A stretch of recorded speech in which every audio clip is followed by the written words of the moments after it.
Welcome to this episode of Life Science Success. For those of you who don't know me, my name is Don, and I'm a digital marketer in life sciences. And before we hop into our interview today, I have just a quick message from our sponsor. Being at the epicenter of the next breakthrough in biotechnology. That moment could happen for you this October at Bio on the Bayou 2025, where Southern innovation meets scientific excellence in the heart of New Orleans. Over 300 of the brightest minds in biotech are coming together for 2 extraordinary days in New Orleans. We're talking groundbreaking research from powerhouses like Tulane, Auburn, the University of Mississippi, Xavier University of Louisiana, and LSU Health. Expect revolutionary technologies, cutting-edge research, and industry-shaping expert panels that you won't find at any other event, plus networking opportunities that could transform your career. This isn't just another conference. It's an intensive 2-day summit where real partnerships form. We leverage the cutting-edge Partnering One platform to ensure that you'll connect with exactly the right people, whether you're seeking investors, research partners, or your next big opportunity. The future of biotechnology is being shaped right here in the broader Gulf South and having a global impact. Will you be part of it? Mark your calendar for October 28th and 29th. Head to bioonthebayou.com right now and secure your spot for the most exciting biotechnology event of 2025. The next breakthrough could be yours. Bio on the Bayou 2025. Register today. In this episode of Life Science Success Podcast, my guest is Pierre Morgon. He's a seasoned life science executive with over 35 years of experience in global pharmaceutical operations, startup leadership, and board governance. And I'm very excited to have our conversation today and talk about all the companies that you're involved with. As I looked at your LinkedIn, it's just an amazing list. So welcome, Pierre. Thank you very much, Don. Thanks for having me. Yeah, I appreciate it. Would you mind just telling the listeners just a little bit about yourself and kind of what aligned your career with life sciences? Well, I mean, it's a long story. It actually started, I think, as a child because I was born I'm the eldest in a family of four, born from two parents, both of them being medical doctors. My father was an ENT surgeon, and my mother was an anesthesiologist before becoming a health economist. So, even at the dinner table in the family, we were immersed into medical conversations. And in high school, I was pretty good at, science and physics. So I guess the background is there. And then I moved into the School of Pharmacy, practiced for 3 years as a resident doing clinical pharmacology, hospital biology, and a bit of toxicology and emergency care. And then finally, fast forward into law school first and then business school, ended up in the industry, life science industry, which I've never left since. Very good. Yeah, it's interesting the level of pressure that's on the first child as well that that Yeah, comes through. I don't think we want to get there. So with all of your experience across the years, I as I looked at all the things that you're involved in, what are some of the key milestones and challenges that you've faced in your career journey? Oh, well, I mean, at the beginning of my career, I was essentially growing through the commercial functions. So the milestones or the both the I would say the personal, emotional, and financial rewards were linked to product launches, achieving business goals, and etc. And and growing into my career, it was more about coining deals, establishing partnerships, creating subsidiaries here or there. Um, and then progressively, advancing science when I started to work with emerging companies that were essentially burning the cash of their shareholders to advance innovation. So there's been, I say, an evolution, if you will, of what the main goals and rewards were. Of course, there were also some interesting transitions. moving from small molecules into big molecules like vaccines was almost moving from Mars to Venus or the other way around. Moving from big pharma or big biotech into small companies was also quite a change. And of course, there were some events. At times some of the job transitions were planned. At times they were dictated by the conditions, either companies getting going belly up, or mergers or companies being acquired, and at times you discover the hard reality of the what is behind the word synergies in the context of mergers and acquisitions. And at times you're part of the casualties. So I mean, all of this is it's actually a mixed bag of very positive and very, I would say, harsh events. Um, and in the end, you grow like the crocodiles. You get a very thick skin. Yeah, I see. I mean, I've seen like a really long list of different companies, throughout the time. But if I kind of go back to some of the big names, right? So Sharing Plow, BMS, Sanofi, certainly are names that a lot of us would know. What lessons did you maybe take from, some of those early life experiences that then whenever you move to these other companies, it's like, look, here's very clearly what you need to do, because obviously the bigger companies are doing it as well, and it's most likely something that you have to do. That's an excellent question, and yeah, I mean, looking back in over those years, I think the benefit of these experiences in on how to do things by the book. Um, since you learn the pharma or biotech playbook along the entire value chain, because this is an industry which is under intense scrutiny, regulatory, legal scrutiny, and therefore um, there's no room for shortcuts. And the benefits when you start to move or start to advise emerging companies is that having learned those processes at times the hard way, um, gives you the ability to, number one, provide the right amount of guidance, and to maybe remove some of the things that would get the B label. I'm not going to say the word. When I was in big pharma or big biotech, and you don't necessarily need that to be efficient, and then you can provide, I would say, the essence, the core substance of what's relevant in those processes or procedures, and therefore tailor it to the needs of a smaller organization. Yeah, yeah, I absolutely agree. I mean, a lot of the things, even though it takes a little bit of mental gymnastics sometimes to try and figure out how do you translate something, from big pharma where you have, tens of thousands of people down to, maybe 10 people in a company, which is a, Very true. big shift. But at the same time, some of these things are just, they demonstrate the way to do it. It's just, you got to think about the overall scale. Absolutely, absolutely. But again, and it's interesting because in today's world, the smaller companies have become like the externalized R&D offices of big pharma and big biotech. So it's almost like a fish farm. You get the eggs, you get the baby fish, and then they move into a bigger tank as they grow. And then typically in the pharma world, they get gobbled up by the bigger ones, which are essentially becoming only development focused organizations more so than research focused organizations. And so in a way, understanding of the bigger fish is useful for the smaller fish to get ready for this crucial interface when you license a product out or you're essentially absorbed by the big one.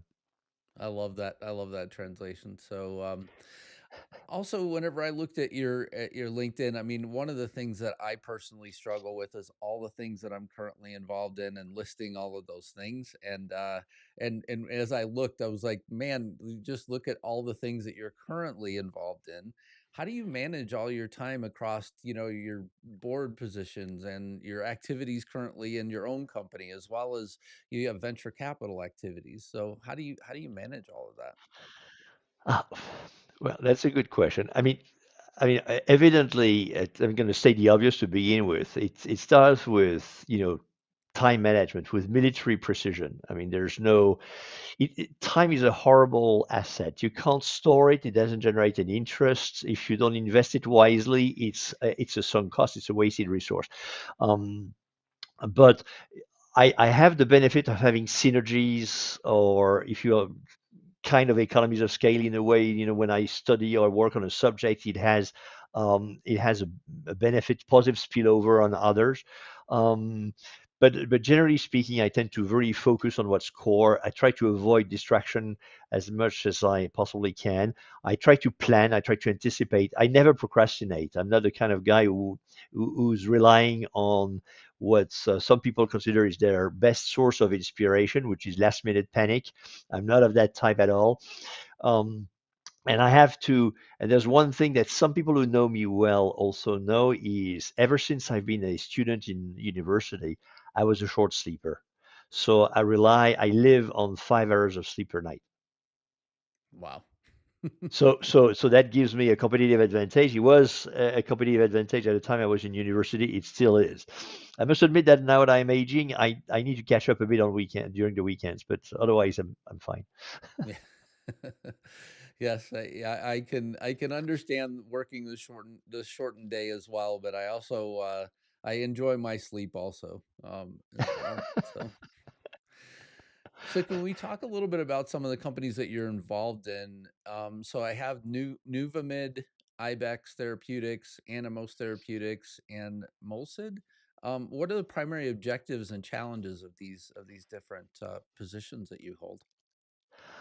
Okay, well, I mean, you're talking about four very different animals here. Ibex and Animos are companies that I co-founded. And funnily enough, in each instance, we have four co-founders, and all of them are young entrepreneurs the same age as me. So I think, we accumulate a large number of decades of professional experience in both cases. So the challenges there are about essentially right now convincing investors that we have a sound value proposition, raising cash to advance those companies. Ibex is already clinical stage. Animos is still preclinical stage. Um, Nuvamid is a different story. It's also a startup company which is entirely bankrolled by a high net worth individual. It's about repurposing a molecule with multiple indications, some of them being in rare diseases. The company has been investing extensively in preclinical research to document the value in models that point to those clinical indications.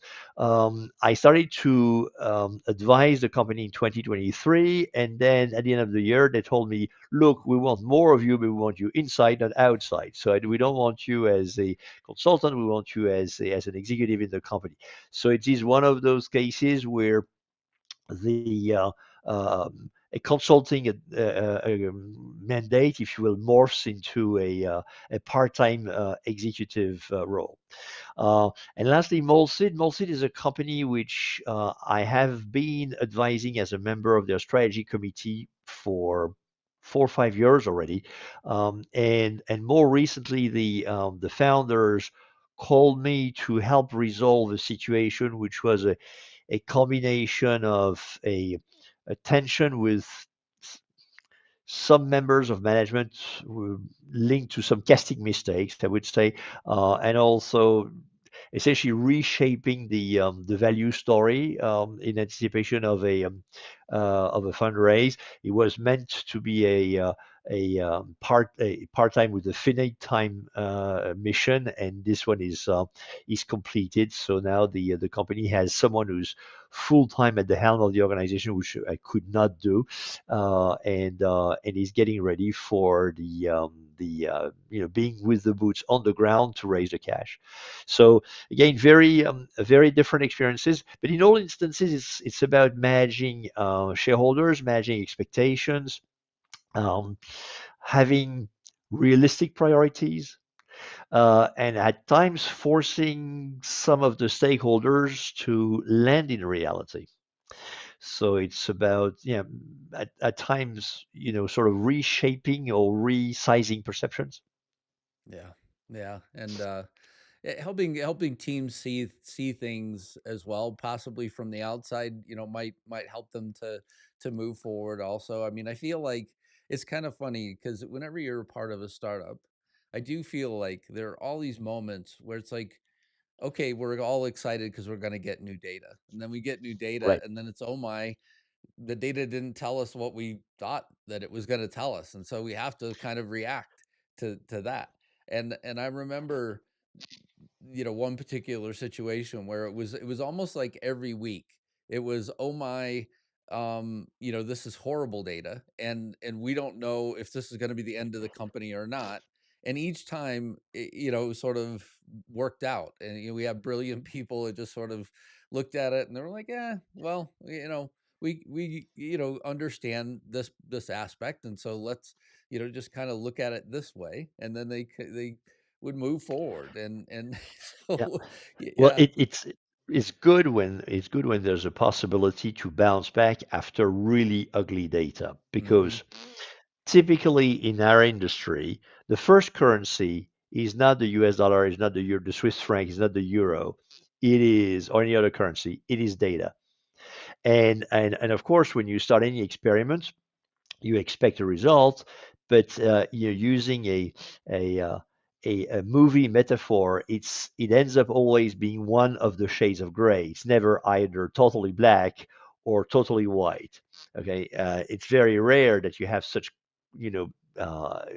Pristine results that you stop the study for futility, and then you sail through registration. It happens every now and then, but it's very rare. Um, so most of the time you end up with something which is kind of in between.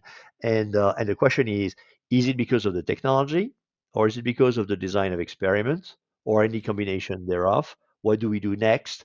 And then how do we live with that data in the data room? Right. Right. Yeah.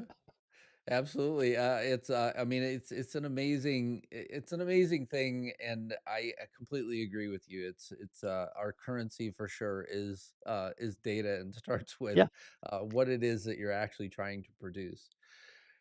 So in terms of your board experience, so you have, both, board seats, and then also non-executive director right. seats of several companies. What do you see as some of the most critical aspects of having, good board leadership in the life sciences sector? That's another interesting question. I mean, and evidently, you need quality boards, and you need a quality interaction between the board and the management. Especially think of the beginning of the company where there's almost the same headcount at the board and in the company, or there's the imbalance is not so great, right? And of course, in terms of cumulative years of experience, it's clearly in favor of the board.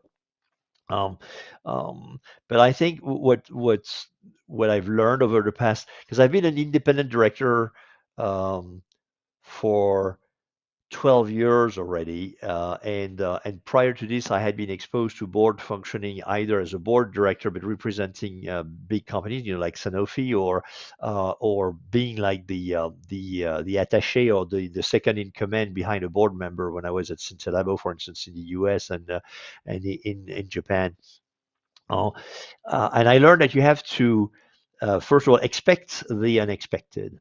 The board being there to validate the strategy, the budget, and give a kind of a um, uh, f- guidance to the management. Everything is easy when the milestones are being met, when the budget is implemented properly. And but as soon as there's something wrong that happens, then you get into heated discussion.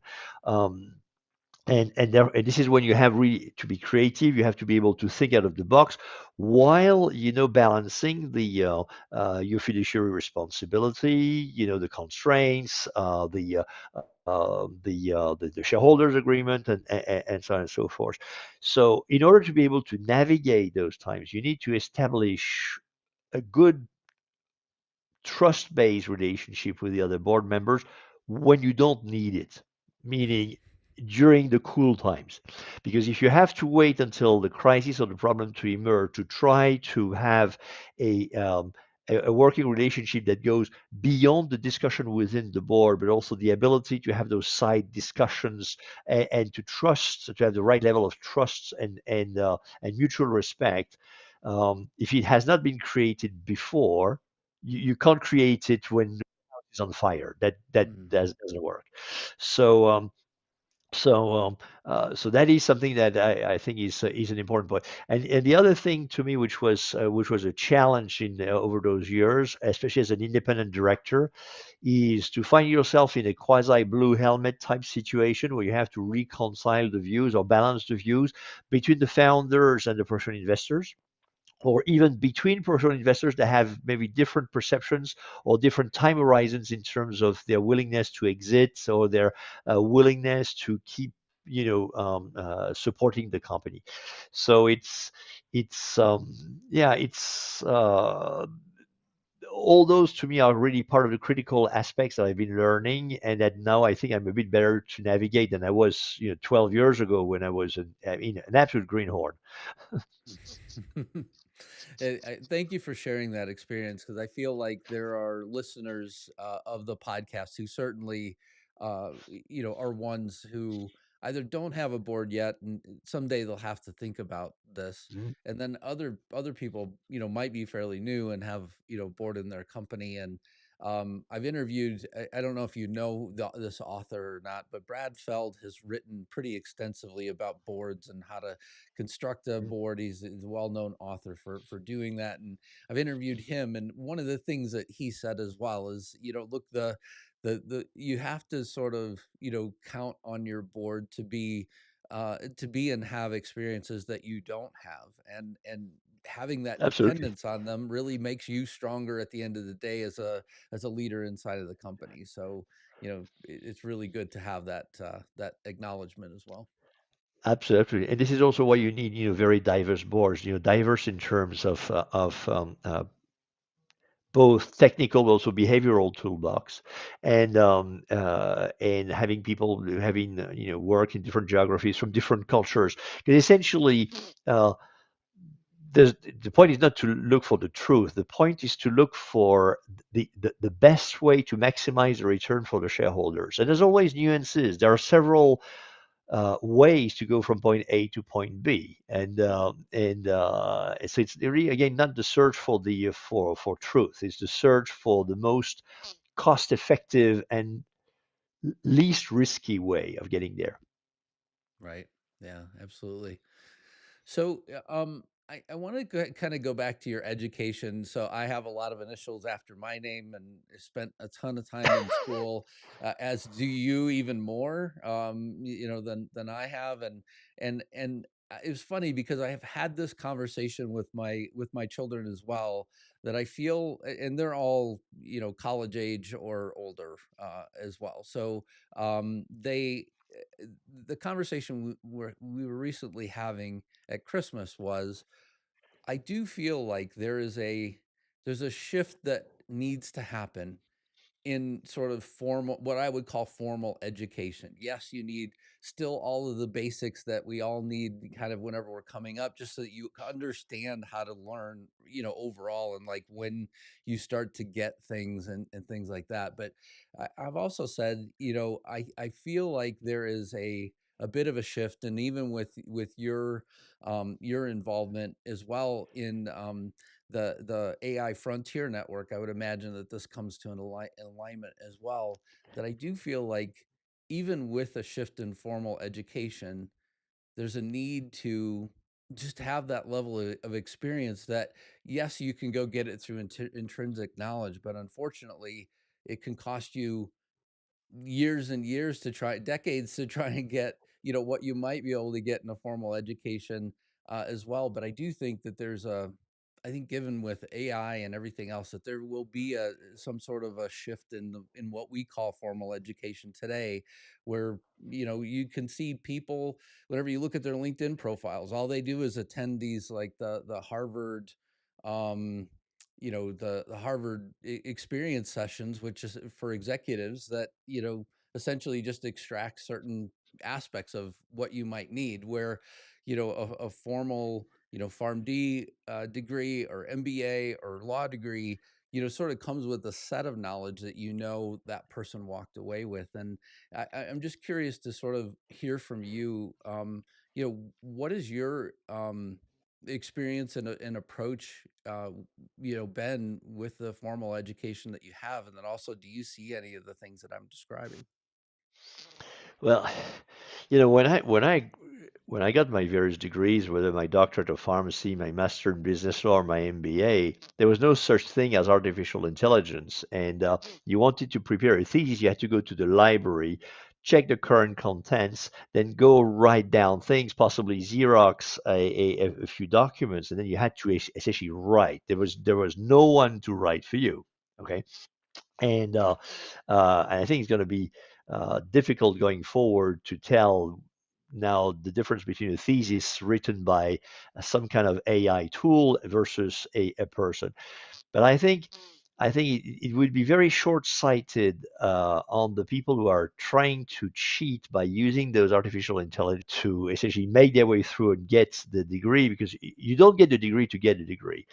The degree is only a stamp to say that you've learned to use your brain to exercise judgment, and you're using some tools, some etc. And then you supplement this along the way, because life is teaching you some lessons, because you go through to executive courses like I did at INSEAD or at IMD. Um, and here those executive courses are precisely designed to leverage your past experience. So it is not really about more, I would say, academic style teaching. It is really about leveraging what you've learned before, and therefore it's about training your brain to be agile. Now, to link this to the point that you made with artificial intelligence, people are excited by the word intelligence, but they forget that the important word is artificial. And when I went through my MBA, there was this expression which was, gigo, meaning if you take the wrong assumptions at the beginning, you end up with something which is wrong in the end. So it's garbage in, garbage out.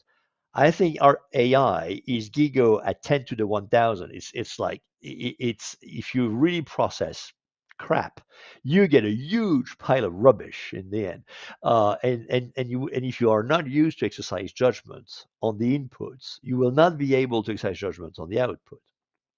So I think, yes, I see a lot of value in the use of AI to massage the vast amount of data which accumulates all the time, especially in human life sciences.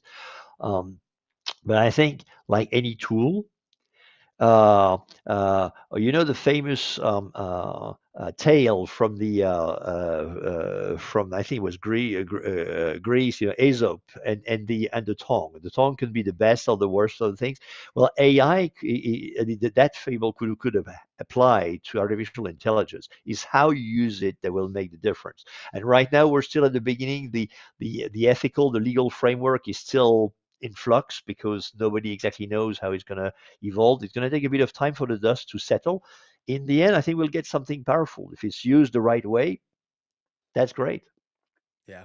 Yeah. I mean, I'm amazed by its ability to help me do things that I certainly don't know. Just this morning, I was trying to overcome one particular challenge, put it back into AI, and lo and behold, I have a path for an answer now for the challenge that was ahead of me. And I'm not somebody who codes tools, but it was even able to write to essentially code a tool that will work on the internet as well. And so it was it's pretty amazing that way, that it can help you with things that you don't know, but also I don't have the eye or the knowledge to know whether or not if it's done it wrong. And so that's the Yeah, that's kind of the other it, it, the it, other to aspect my that point. yeah, that helps. So yes. So you're also a lecturer in MBA programs and a mentor, for incubators. What advice can you give to aspiring engineers and professionals in the life sciences? Well, actually, I have a lot more experience with mentoring CEOs of startups at Mass Challenge than at lecturing. And when I lecture, it's typically in executive MBAs or master classes with not, I would say, young students, really. Um, uh, I mean, I typically advise them, first of all, I mean, to plan, to think, plan in advance, to play by the book, know the rules, and at times, push the walls if the walls are not at the right place or the thing is not in the right place. But do it with a reason. Um, and I also advise them to listen. There's a proverb which says, "Remember, you got two ears and one mouth." You should, and so they have to be ready to be a good mentee, especially the CEOs of the startup companies. When they get investors in, those investors oftentimes have been doing it before. They're entrepreneurs themselves. They're there to help. They mean well, and so they have to be ready to engage into a constructive relationship where they accept to be the mentee. Uh, Not so much for the MBA students, but for the CEOs. I also advise them to build a good team. I mean, the myth of the Greek hero alone with the shield and the spade fighting alone under the walls of Troy, that works in Hollywood. It doesn't work in startup life. You need a good team. You need a robust team. You need a team which is diverse and which covers all the right bases. And then you need also advisors. As I say, companies like an atom. You got the protons, which are the founders. You need a few neutrons to do the job, otherwise the whole thing is unstable. Okay, and you have the electrons around the board members, the advisors, and that is something which holds together. And so you need to make sure you have the right brain estate uh, for the company. And of course, as I was saying before, you need to expect the unexpected. So Yeah. be ready to change and to adapt to change. Yeah, absolutely. Or change will come get you either way. Yeah, exactly, exactly. So at least if change is catching you mentally prepared, there'll be less harm. Mm, yeah, absolutely. So let's talk a little bit about MRGN Advisors. With your advisory company, who are people that come to you, and then also, what does it look like, in engaging with you, as well, just so that people clearly have that as they listen or watch the episode here. Well, it is. I would use the metaphor of the person going to see a doctor. You have those who know what they have and what they need, and this is an accurate diagnosis. And then you get directly into a conversation as to how we fix the problem. You have those who think they know what they have, and you have to de-diagnose them before you can actually move to something else. So therefore, you have to, you know, do a bit of forensic analysis to really understand whether their own diagnosis is accurate or not. And you have, at times just exploratory conversations that lead into something which is completely unrelated to the original idea. So it really depends. The people who come to me include typically CEOs or C-suite executives, or at times, board members. It largely takes place through word of mouth.